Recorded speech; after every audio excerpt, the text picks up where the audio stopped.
C'est un peu quand même un peu dommage. Bon, comme ça, c'est dans le cadre des frappes pour les arts martiaux, la sécurité, tout ce qu'on voudra. Je vais comme apporter un peu de pression sur les points vitaux. Donc, tout le monde parle des points vitaux. Vous avez des gens qui vont faire des stages aux États-Unis et ailleurs, partout sur les points vitaux. Moi, je suis entièrement d'accord que les points vitaux sont les points sensibles et très efficaces à atteindre. Bon, seulement le problème, c'est que pas toujours dans des situations où on peut atteindre les points vitaux de façon facile. Et lorsque nous sommes en plein hiver ici, que ce soit dans les pays d'Europe, je ne parle pas des pays chauds parce qu'il y a du soleil toute l'année, bon, c'est une chose, mais lorsque vous avez quelqu'un en face de vous qui a 2 pullovers sur lui, qui a une veste, qui a un blouson ou un manteau, moi je vous explique comment faire pour trouver les points vitaux, hein, le long des bras, le long du corps, tout ce qui est les points vitaux du buste, ou la base du cou, qu'on explique comment les gens peuvent faire. Alors, les points vitaux, c'est bien de le savoir, seulement sachez une chose qu'en combat, lorsque le petit bouge et qu'il est habillé, eh ben, c'est déjà beaucoup moins évident. Alors, par contre, je fais avoir les gens qui sont beaucoup plus faciles à atteindre. Et plus faciles à atteindre. Et là où c'est le moins protégé, évidemment, puisqu'on ne parle plus du buste, Sébastien. Alors, les points qui sont le plus faciles à atteindre en combat, en frappe, c'est l'intérieur des genoux. Okay, l'intérieur des genoux, pourquoi? Parce qu'on va venir frapper intérieur pour déséquilibrer l'individu et faire sauter les rotules. Okay, c'est beaucoup plus facile de monter sur le pied de l'individu, de le pousser, okay, et de frapper au-dessus du genou pour casser. Donc on va dire le tibia au-dessus du genou. D'accord?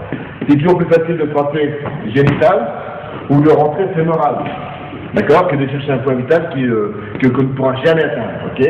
Bon, on oublie un petit peu ce côté du buste et on prend la tête. Tout ce qui n'est pas à la tête, que ce soit le revers du poing à temps, que ce soit la patte de tigre, regardez ce qui s'en note. La patte de tigre remplace la tempe, l'oreille, la mâchoire. Ok? Donc c'est là que lorsque vous faites une patte de tigre suffisamment puissante ici, 1, c'est le chaos, et 2, vous prenez ça pour donc déstabilité de l'individu. Et si vous le faites des deux côtés simultanément, c'est une compression d'air. Donc il n'y a plus aucun sens de l'équilibre et il tombe tout seul, d'accord? Donc après c'est agréable. Bon, tout ce qui est le cou, la base du cou, les frappes, ok, le tranchant de la main. Il n'est pas nécessaire non plus de venir frapper une carotide de façon précise, mais lorsque la carotide est touchée, sachez qu'il y a un arrêt du circuit sanguin qui se produit, le cerveau n'est plus alimenté, il n'y a rien de grave, il n'y a pas de séquelles, seulement c'est 10 minutes de sommeil, d'accord? Il y a d'autres choses que je ne dévoilerai pas sur cette cassette parce que, par précaution, si on ne sait jamais l'utilité que les gens vont pouvoir en faire. Mais sachez que tout ce qui est de la base du cou, c'est une zone qui est sensible, qui va secouer le cerveau et qui va mettre l'individu en sommeil pendant entre 5, 7 et 10 minutes. Ok? Bon, que ce soit ici, que ce soit devant, toujours frapper, précaution, frapper en cisaillant comme ça ici, parce que si vous frappez de façon brutale de face, c'est l'enfoncement. Et à ce moment-là, il y a de gros risques quand même si vous n'avez pas la possibilité de pouvoir remettre les anneaux en place. Okay? Le coup de poing marteau cervical, le pouce dans l'œil, c'est une zone qui est très sensible à partir du moment où l'individu est touché dans l'œil, ici, ok, peu importe de le mettre dans l'œil, l'individu est complètement handicapé. C'est hyper douloureux et vous faites ce que vous voulez ensuite, d'accord? Bon, ça c'est pour le crâne. Maintenant, lorsque l'individu, j'en reviens au contexte normal, je dirais pas le truc des 4 saisons, où le type est légèrement habillé, le coup de poing marteau au plexus, c'est très efficace. Les frappes au cœur ici, mais on ne s'arrête pas sur une frappe bloquée, on va dégager ici leur mouvement pour faire que la douleur se répartisse, d'accord, dans tout le corps, ok? Lorsque vous venez frapper les reins ici, les reins, faites attention parce que c'est quand même douloureux, et ça reste une zone tout de même très très sensible, ok? Donc, d'où l'efficacité. Lorsque la frappe est faite trop violente au niveau des épaules, vous avez provoqué un prémoteur.